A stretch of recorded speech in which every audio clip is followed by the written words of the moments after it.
Hi, this is George, KJ6View with the Ham Radio Workbench podcast. We're going to be starting a new video series focused on how to use a spectrum analyzer.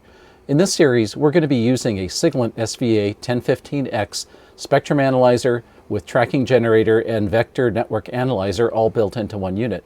One of the really cool things about this instrument is that it has a built-in web server, which means that we can point our web browser to the device and see the video display not just on the instrument, but also in a web page.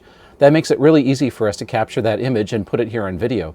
So what you see here on the bench is a typical HT. This is an FT60, and it's connected up to a Bird watt meter with an RF sampler. So we can take a sample of the RF signal coming out of the transmitter, knock it down to about 30 dB, and then send that straight into the spectrum analyzer. And you can see the spectrum analyzer on the video here.